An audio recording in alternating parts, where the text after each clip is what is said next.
Sois fidèle jusqu'à la mort et je te donnerai la couronne de vie. Apocalypse 2,10. Il nous faut dire quelques mots de notre vocation terrestre. Nous avons vu que chaque planche mesurait 10 coudées de longueur. Le chiffre de 10 dans la Bible est celui de la maturité spirituelle et de la responsabilité acquise par l'épreuve et la tribulation.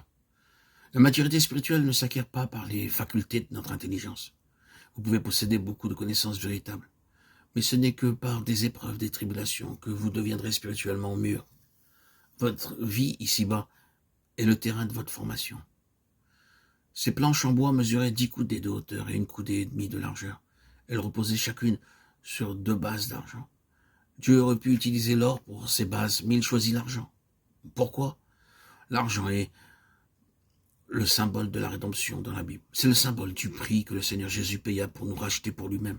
Le chiffre 2 dans la Bible signifie l'unité dans la communion. Matthieu 18, 19. Chaque planche reposait sur 2 bases, sans quoi elle n'était pas stable. Les 2 tenons reposant sur les bases d'argent nous enseignent que nous avons été rachetés au même prix et que nous sommes tous également précieux pour le Seigneur. La barre du milieu traversera les planches d'une extrémité à l'autre. Exode 26, 28. 4 barres en bois recouvertes d'or, passant par des anneaux d'or, unissaient les planches du tabernacle. 4 de ces barres se voyaient de l'extérieur. La 5e barre passait par le milieu des planches d'une extrémité à l'autre, pour les maintenir unis. Exode 26, 26 à 29. Toutes les planches ensemble parlent de l'Église universelle. Les 5 barres parlent des 5 liens spirituels reliant les croyants entre eux. Pour obtenir une réelle unité spirituelle dans l'Église de Dieu, il nous faut 5 choses. Il y a 4 liens extérieurs et un lien central est caché pour nous unir. Le lien central est caché est la vie du Seigneur Jésus-Christ, reliant les croyants partout dans le monde. Les 4 liens extérieurs sont mentionnés dans Actes 2, 42. Il nous est dit, il persévérait dans l'enseignement des apôtres, dans la communion fraternelle, dans la fraction du pain et dans les prières. C'est ainsi qu'il grandissait spirituellement dans la grâce de Dieu. Si ces 4 choses sont pratiquées dans les assemblées où qu'elles se trouvent, nous verrons alors l'unité et de la force. Nous ne pouvons pas nous en dispenser.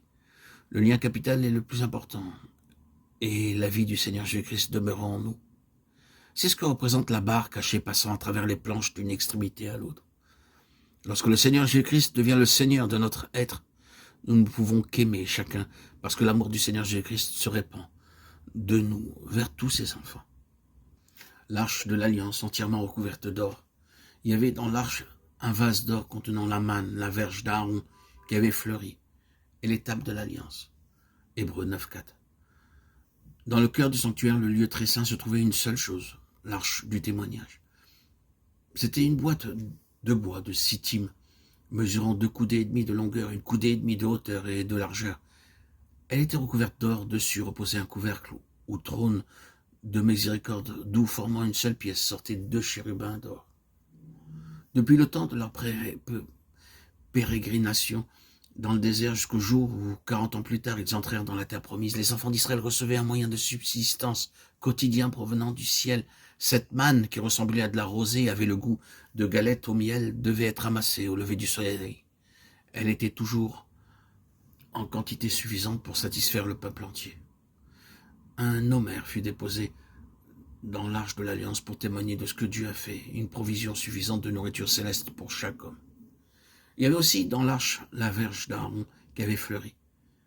Cette verge en fleurs portant des fruits rappelait quel était le genre de service que Dieu voulait. Il choisit Moïse et Aaron seuls parce qu'ils avaient été éprouvés et testés durant de longues années dans le désert avant qu'il leur soit donné cette grande responsabilité. Dans cette même arche se trouvaient les 2 tables de pierre. Dans Exode 40, 20, elles sont appelées le témoignage. La parole de Dieu devait être placée sans tarder dans l'arche pour sa sauvegarde. Notre vie est cachée avec Christ en Dieu. Colossiens 3, 3. Laissez le Seigneur Jésus vous contrôler et vous cacher en lui. Alors, vous aurez la vie en abondance.